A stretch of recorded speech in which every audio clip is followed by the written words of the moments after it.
गीत गा लिए, अपने अपने बेटे ने भी लाड करो, अपने बेटे ने भी प्यार करो। ये कने को राजस्थान के तोड़े के आजे हैं। ये चाबी चाबी महाराज इलाके में सुहागा दे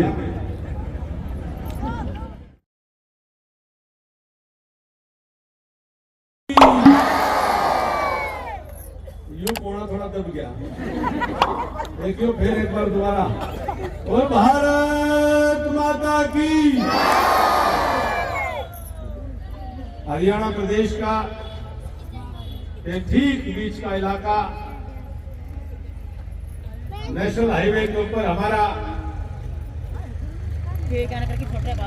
पुराना मशहूर गांव मढ़ाल के पावन धरा पर आज के इस सैनिक सम्मान समारोह में मंच पर उपस्थित इस कार्यक्रम के आयोजक और मेरे बहुत ही स्नेही, बहुत ही प्रिय साथी अजीज भाई, जो अपने क्षेत्र से लोकप्रिय जिला पार्षद भी हैं और भिवानी भारतीय जनता पार्टी युवा मोर्चा के माननीय जिला अध्यक्ष भी हैं, ऐसे नौजवान ऊर्जावान साथी भाई राहुल मुंडाल जी हमारे बीच में उपस्थित, जिला परिषद हिसार के चेयरमैन, चरणों में सिर झुका करके नमन करता हूं, आप सबको प्रणाम करता हूं।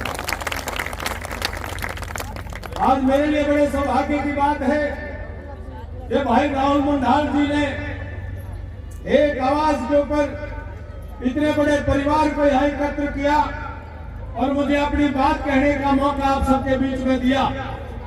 यहाँ बैठा हुआ पुराने अतीत की यादों में खो करके मुझे आज से 40-45 साल पुराना वक्त याद आ रहा था, जब ये मुंडाल का बस अड्डा और इसके ऊपर एक कुआं पर गौ माता की मूर्ति और पुराने गणेश 3 व्हीलर चला करते थे। जब गांव खांडा जाना आया करता तो बस से उतर जाते और फिर अगला गणेश 3 व्हीलर में बैठ करके गांव में आकर जाया करते थे। आज पुराने वो दिन याद आ गए।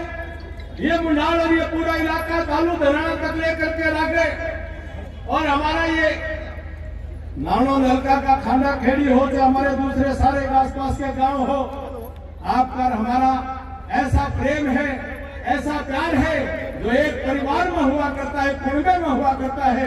मैं अपने परिवार में आया हूं, मैं आप सबको फिर से बहुत बहुत प्रणाम करता हूं। भाई राहुल मुंडाल जी चिंता कर रहे थे, बोले जी टाइम थोड़ा दिया, टाइम थोड़ा दिया, बोला जी थोड़े लोग आएंगे। मैं कहा भाई राहुल बात कोई ये नहीं है, थोड़े के ज्यादा की नहीं आए, आदमी तो 2 आवे, लेकिन वो प्यार करनी मानस आवे, प्यार करनी लोग आवे, उसकी बात और कोई फर्क नहीं। मैं राहुल मुंडाल जी को कहना चाहूंगा, भाई ताड़ा पाड़ दिया। और अपनी बात प्रारंभ करते हुए कि आज के इस कार्यक्रम के आयोजन की महत्ता इस बात में भी बढ़ जाती कि आज भारतवर्ष जो आजादी के 75 साल पूरे करने के बाद आज सन 2047 की तरफ जब आजादी के 100 साल पूरे होंगे, दुनिया का सर्वप्रथम सर्वश्रेष्ठ राष्ट्र बनने की ओर अग्रसर है। एक संकल्प हिंदुस्तान के 140 करोड़ लोगों ने लिया है कि देश के शहीदों ने जो सपने लिए थे, देश के स्वतंत्रता संग्राम लड़ने वालों ने जो सपने लिए थे, देश के वीर सैनिकों ने जिन सपनों को लेकर के स्वयं को वीर गति, ऐसे सपनों को पूरा करने का समय आ गया है। और जब देश की आजादी के 100 साल पूरे हों तो भारत में कोई गरीब न रहे, भारत में कोई पिछड़ा न रहे, भारत में कोई कमजोर न रहे, भारत में किसी प्रकार की कोई कमी न रहे, कोई दलित शोषित और वंचित और पीड़ित वर्ग जो भारत के अंदर न रहे।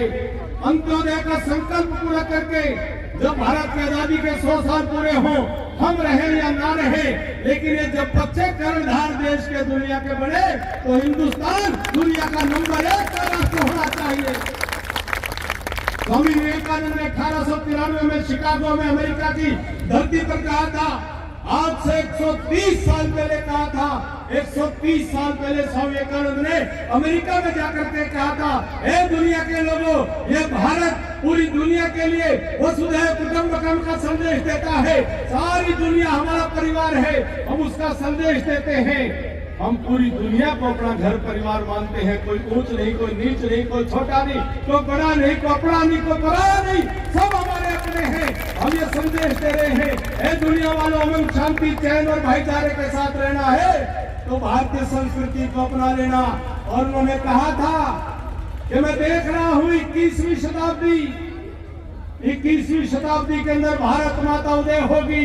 21वीं शताब्दी में भारत माता का सूर्य पूरे विश्व के अंदर चमकेगा और भारत पूरी दुनिया को दिशा देने का काम करेगा, पूरी दुनिया को मार्ग दिखाने का काम करेगा। और आज 2014 से देश के अंदर जो बदलाव आया, एक गरीब मां की कोख से पैदा हुआ, एक पिछड़े परिवार में पैदा हुआ, एक गांव में खेत खलिहान के अंदर पैदा हुआ, एक महान व्यक्ति जो देश की जनता ने अपने प्यार, प्रेम, समर्थन, सहयोग और आशीर्वाद से भारत का प्रधानमंत्री बनाया।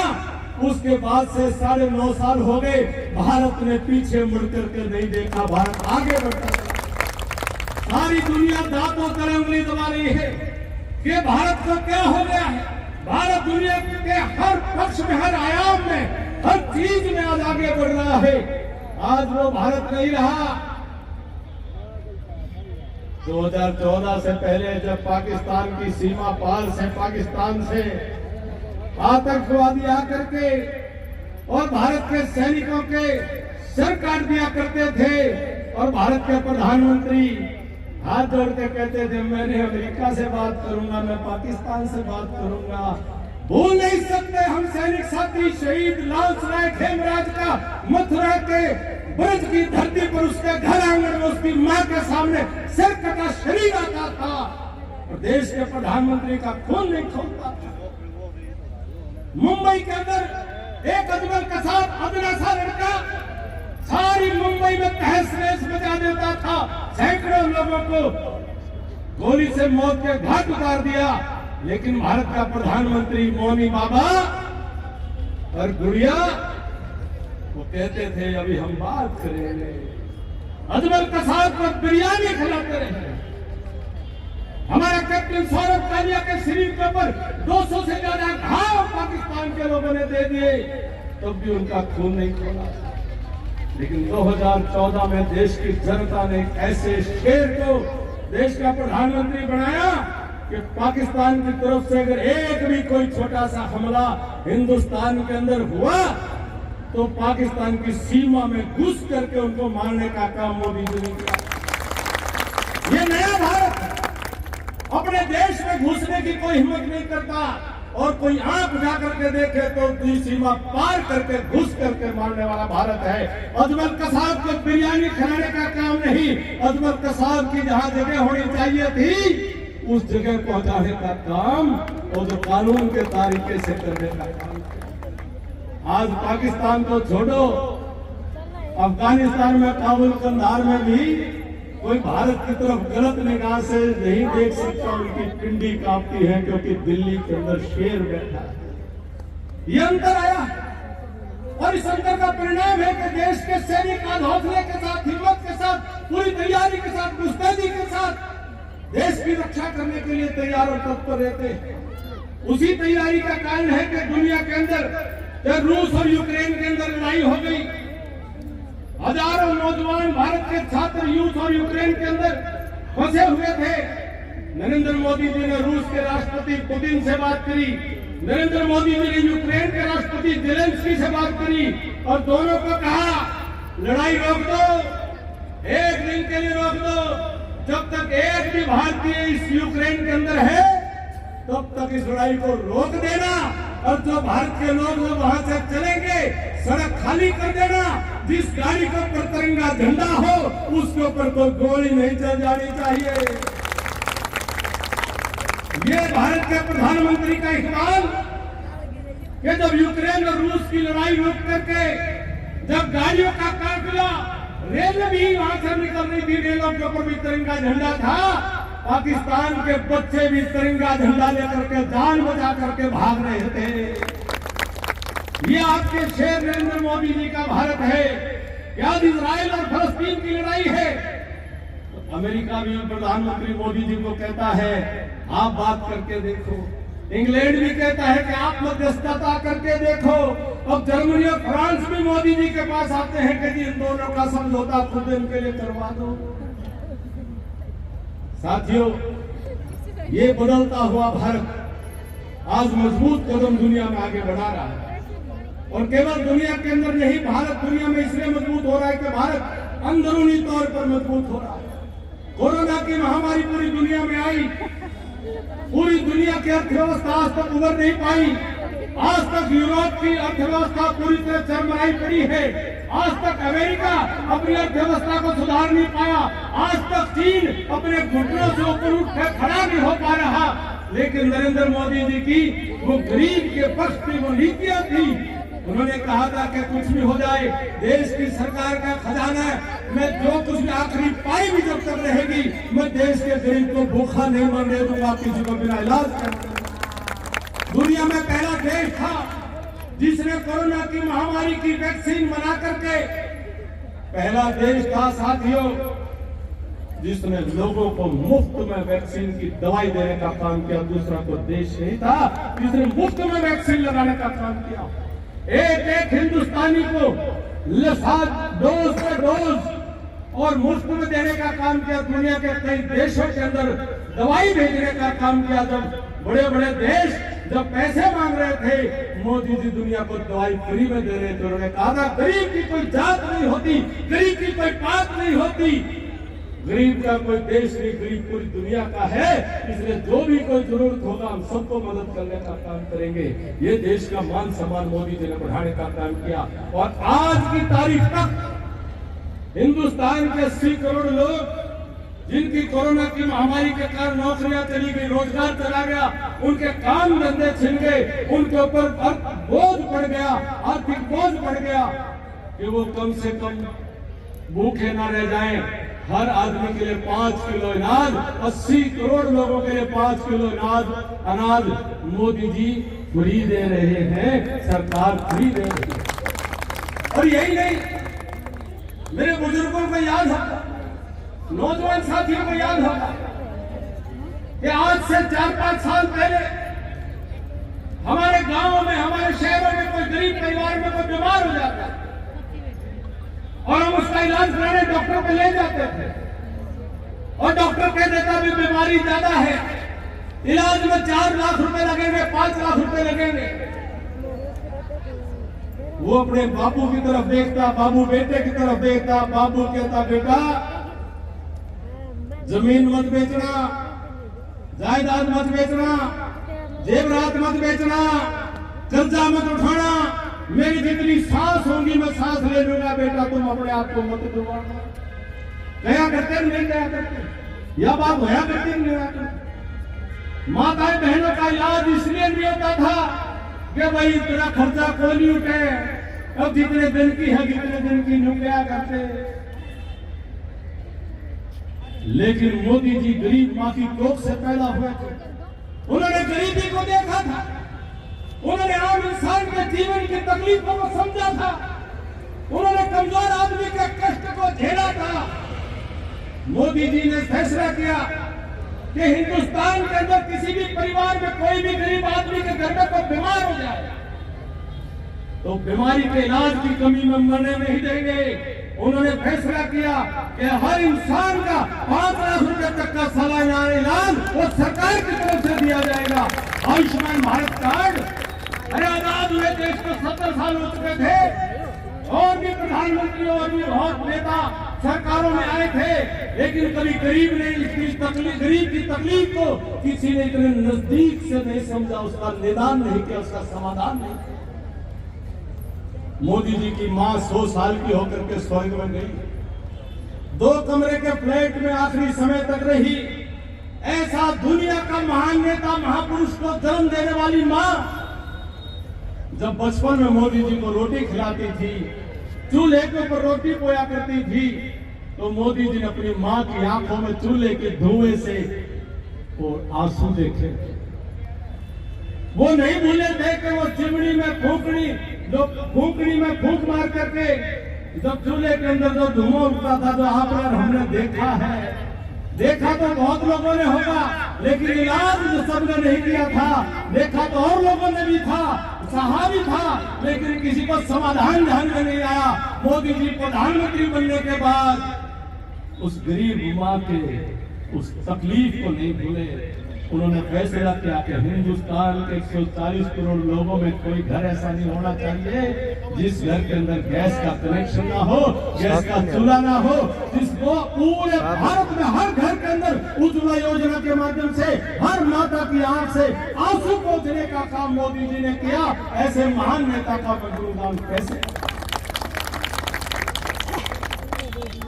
आप और हमारे गांव में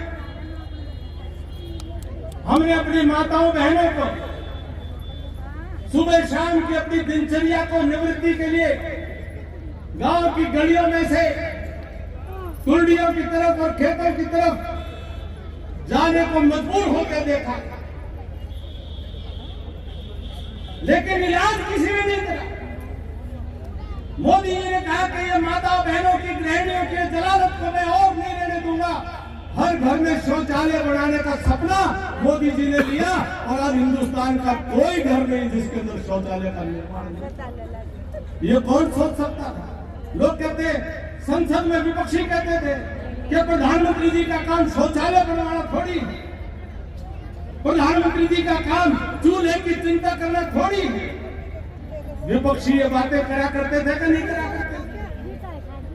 लेकिन मोदी जी देश के आम आदमी की पीड़ा को जानने वाला आदमी और उन्होंने उसको समाधान करके दिखाया। साथियों, में वित्त मंत्री के नाते मैंने आपकी 5 साल सेवा की, आपने मौका दिया। आपको जान करके ताज्जुब होगा, हिंदुस्तान के 125 करोड़ लोग थे 2014 में, केवल 3.5 करोड़ लोगों के बैंक के खाते थे। हिंदुस्तान के 125 करोड़ लोगों में से केवल 3.5 करोड़ लोगों के बैंक के खाते थे। वो सरकारी पेंशन आती थी तो नकद आया करती थी, वो सरकारी कोई और ग्रांट मिलती थी नकद मिला करती थी, सब्सिडी मिलती थी नकद मिला करती थी। और जब नकद मिलती है तो बीच में दलाल होते हैं, बीच में बिचौलिए होते हैं, बीच में डंडी मारने वाले होते हैं, बीच में चोरी करने वाले होते हैं, बीच में जेब काटने वाले होते हैं। इसलिए राजीव गांधी ने कहा था, स्वर्गीय राजीव गांधी ने, कि दिल्ली से रुपया भेजता हूँ 100, लेकिन आदमी के पास पहुंचता है रुपया 15। ये 85 खाने वाले लोग वो थे जो नकद का काम करा करते थे। और जिनका नकद का पीसा, राहुल जी अभी तो उड़ीसा में पाया, कितने करोड़ पाए? 353 करोड़ को गिनती आ रही है, मशीन खराब होली, गर्म होली, 350 करोड़ रुपए नकद ये पुराने खाए नहीं, 3 बज रहे हैं। अब मोदी जी निकलवान लग रहे हैं सबका, अन्य दर्द आवे, तकलीफ आवे। तो कहने का तात्पर्य क्या, 140 करोड़ लोग हिंदुस्तान के केवल 9 सालों के अंदर 3.5 करोड़ लोगों के बैंक खाते। आज तो जान करके ताज्जुब होगा, आज हिंदुस्तान में 70 साल में 3.5 करोड़ लोगों के खाते खुले थे, आज 51 करोड़ लोगों के बैंक के खाते मोदी जी ने खुलवाए। 51 करोड़ लोगों के, और पेंशन आवे सीधी खाता। पहला 2014 से पहले हरियाणा में द्वार द्वार पे लिखा था, बोले करती मौज बुढ़ापे में, 1000 के नोट लिफाफे में। लिख रखा था, नहीं कि लिख रखा था?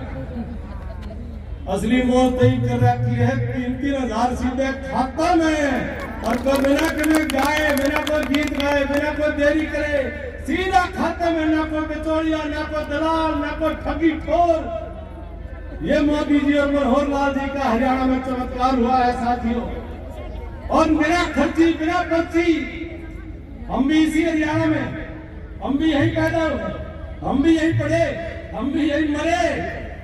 साथियों, जब हम पढ़ते थे यूनिवर्सिटी के अंदर, हमारे साथ पढ़नीय छोरे क्या करते, अरे क्यों कागज काले करने में लग रहा है, नेताओं के पीछे चलना, इनकी जय बोलना और फिर देखना नौकरी मिलेगी। और न्यू नहीं मिलेगी तो 2-4 किले बेच के मिलेगी। ये 2014 से पहले का हरियाणा था कि नहीं था? बताओ, था कि नहीं था? और 2014 से पहले लिस्ट बना करती थी, सीएम साहब की लिस्ट न्यारी, बेटे सांसद साहब की लिस्ट न्यारी, मंत्री साहबों की लिस्ट न्यारी, एमएलए साहबों की लिस्ट न्यारी, और सबका न्यारी घर बैठी मैडम की लिस्ट उससे भी न्यारी थी। लिस्टा का ऑर्डर कौन था? लिस्ट को लिस्ट लड़ाई बाचा करती, आपस में घर पे खोए मारा करते। जो क्या करते, इसके 25 साल ही है, इसका करते। वो कहता डेढ़ फोन शुरू हुई और दूसरा 50 देर में तैयार है, उसका कराएंगे। जो करा करते नहीं करा करते, छुट्टी बोली लगा करते नहीं लगा करती। और 2014 से पेपर होगा, रिजल्ट आएगा। एक गरीब बस्ती के कोने में रहने वाले रोडवेज के कंडक्टर की बेटी के घर में चिट्ठी पहुंचती है। उसको कोई उम्मीद नहीं थी कि बेटी तुझे एसडीएम लगा दिया तो एसडीएम बन गई है। सारी गरीब बस्ती में मैंने ढोल बजते देखे, सारी गरीब बस्ती में मैंने नाचते हुए देखे, जिन्होंने कभी सोचा नहीं था कि उनको चपरासी भी कोई लगा देगा बिना खर्ची बिना पर्ची। उनके बच्चे एसडीएम लग गए, प्रोफेसर लग गए, उनके बच्चे।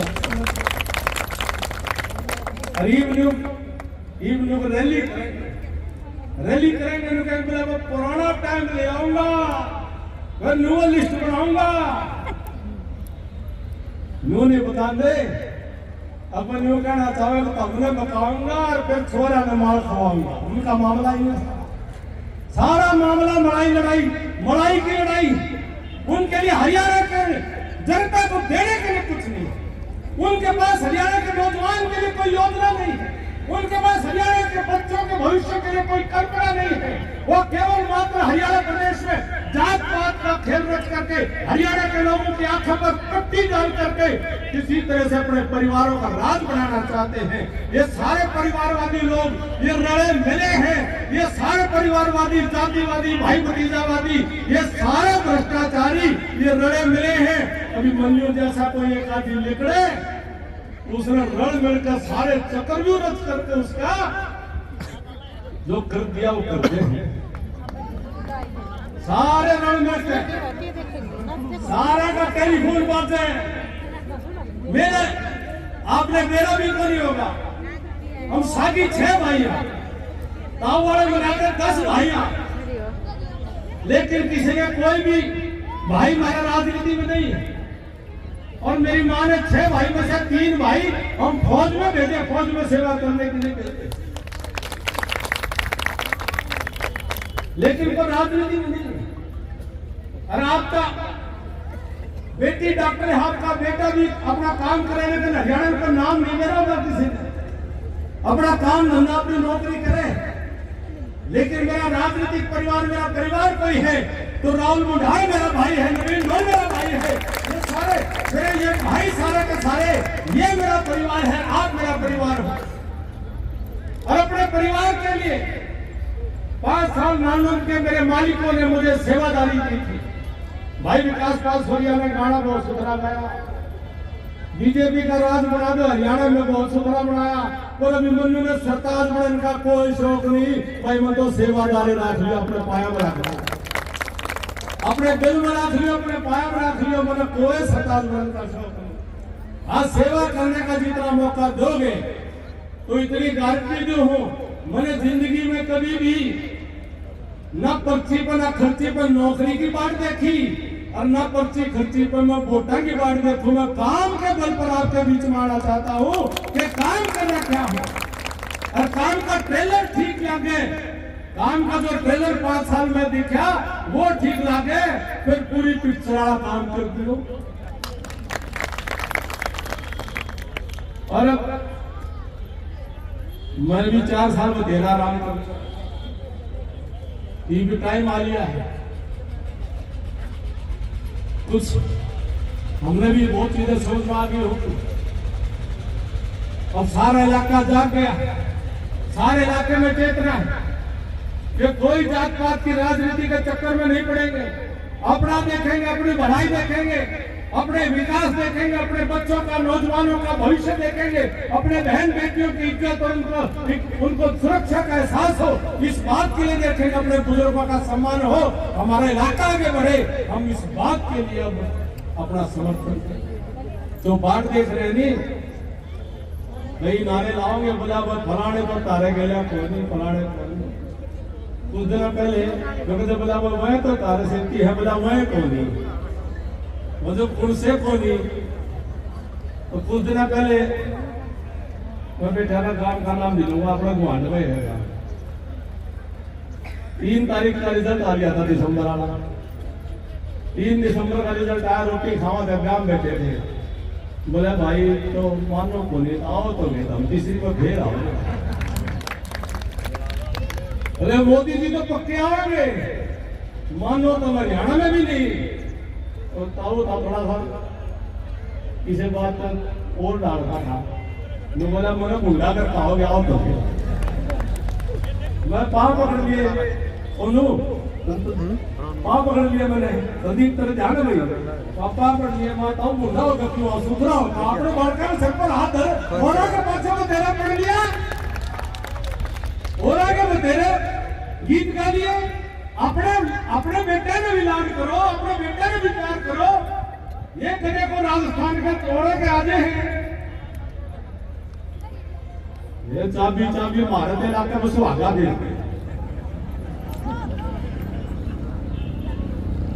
ना काम नहीं, कुछ नहीं, और मुआवजा नहीं, वही तरह की बात से सारी बात ना को होगा, टाइम आवा सारी कह दूंगा। आपका भाई कमजोर नहीं है, आपका भाई कमजोर नहीं है, आपका बेटा कमजोर नहीं है। मैं सैनिक हूं, लेकिन सैनिक सीमा के ऊपर दुश्मन पर उसी बंदूक से गोली चला सकता है जो बंदूक उसका देश देगा, और उतना ही गोला बारूद चला सकता है जितना गोला बारूद उतना आप देश देगा। इसलिए सैनिक होकर के राजनीति में उतना ही गरज सकता हूं जितनी ताकत आप दोगे। आप ताकत दोगे, उस ताकत में डंडी नहीं, कोना नहीं ओढ़ दूंगा, उसमें सवाया करके गरज देंगे, उसको सवाया करके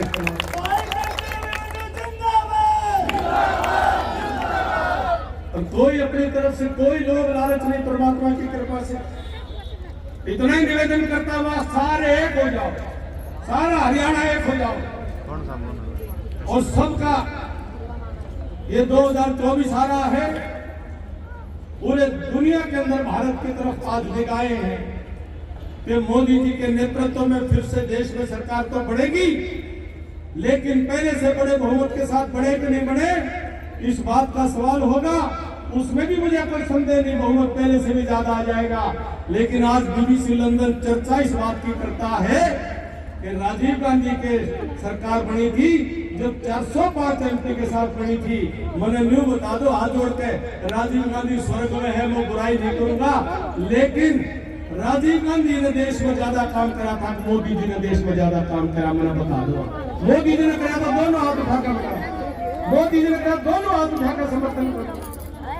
मोदी जी ने देश के गरीब के लिए काम किया है, देश के पिछड़े कमजोर किसान मजदूर के लिए जो काम किया है वो किसी ने नहीं किया। इसलिए मोदी जी के नंबर राजीव गांधी जी से ज्यादा आने चाहिए कि नहीं आने चाहिए? तो 405 का आंकड़ा 405 जाना चाहिए, नहीं जाना चाहिए? मेरे बुढ़ाए के इलाके के शेरों, निश्चित तौर पर मोदी जी तक आपकी आवाज पहुंचेगी, और मैं आपकी तरफ से भरोसा और विश्वास और यकीन लेकर के आज यहाँ से जाऊंगा कि 10 की 10 मोदी जी की झोली में डालने का काम करेंगे। और हरियाणा प्रदेश के पार बसावे, तो पिछली बार भी हमने 13 बढ़ा दिए थे, आपकी बार भी 13 कुकर बढ़ा दिए थे। जनरल वीके सिंह साहब बाप उड़ा के हमें गाजियाबाद का बढ़ा दिए थे। महंत जी जो है वो अलवर्ता बना दिए थे, स्वामी सुवेदानंद जी वो सीकर से बना दिए थे। 13 तो मास भी बना दिया। हाँ, और मौका मिलेगा तो और खींच देंगे। ये हरियाणा जब दिशा देता है तो बहुत जबरदस्त दिशा देता है। तो मैं इतना निवेदन करता हुआ, मेरे इलाके की सरदारी, मेरे इलाके के 36 बिरादरी के बुजुर्गों, आपस में मोह करो, प्यार प्रेम करो। आपने दूसरों की सरकारें बहुत बना ली, जब उनकी सरकार बन जाती है आपके इलाके तक आते आते सड़क रुक जाती है। अपने इलाके तक आते आते पानी, नहर में चलता पानी रुक जाता है। अपने इलाके तक आते आते बिजली की लाइन में बिजली रुक जाती है। अपने इलाके में आते आते नौकरियां रुक जाती है। अपने इलाके में आते आते विकास रुक जाता है। वो गीत तो गाएंगे कुछ भी, लेकिन वो केवल मात्र करते किसका है? अपना अपना।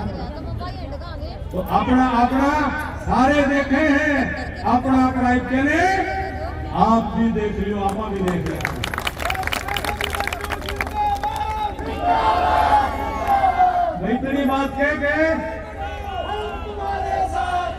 इतनी बात कह के प्रदेश जिंदगी में तोल लेना।